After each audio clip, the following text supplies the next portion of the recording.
मौलाना साहब ने आप लोगों को वादा तो किया कि हुकूमत गिराने की अगर कोई तहरीक होगी उसका हिस्सा वो नहीं बनेंगे, लेकिन दूसरी तरफ उन्होंने मुतालबा किया कि पीटीआई इन हाउस तब्दीली करे, सीएम गंडापुर को तब्दील कर दे। क्या इसके ऊपर गौर करेंगे आप लोग? बिल्कुल गौर नहीं कर रही और ना ही हम बाउंड है किसी के लिए। और अगर किसी ने इत्तेहाद करना है तो सियासी इत्तेहाद हो सकता है और अपोजिशन के लिहाज से हो सकता है। नहीं करना चाहते तो ना करें।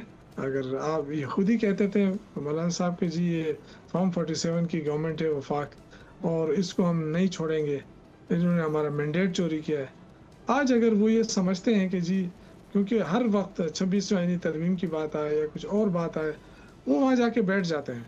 अभी सेनेट के इलेक्शन आ रहे हैं तो वहाँ जाके बैठ गए। उनकी जो अपोजिशन की जमातें हैं उन सब के साथ मिलकर अभी जो खरीद और फरोख्त के लिए जो प्लान बन रहा है वो उसमें शरीक बैठे हुए हैं। तो मेरे ख्याल से उनकी सियासत जो है वो डी खान तक महदूद हो गई है। वहीं पे उनका कांटा जो है फंसा हुआ है। वो कहते हैं कि जी अली अमीन को हटा दिया जाए तो मैं फिर तावन करने के लिए तैयार हूँ। भाई अली अमीन ने आपका क्या बिगाड़ा है? अली अमीन ने आपके साथ इलेक्शन किया है, इलेक्शन में आपको शिकस्त हुई है। तो मेरा नहीं ख्याल है कि इस तरह की बातें करनी चाहिए सियासी लोगों को।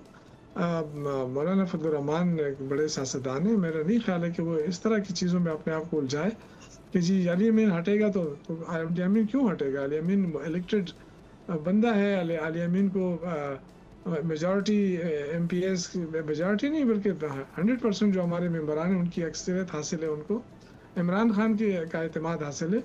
तो क्यों हटाया उनको?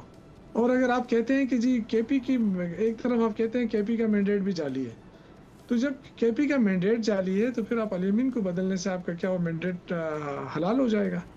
तो मतलब ये है कि सिर्फ आपका मसला अली अमीन है और वो अली अमीन जो है वो कहीं पे भी होगा वो इनके लिए दर्द सद रहेगा। सब्सक्राइब करें और बेल दबाएं ताकि कोई खबर रह न जाए।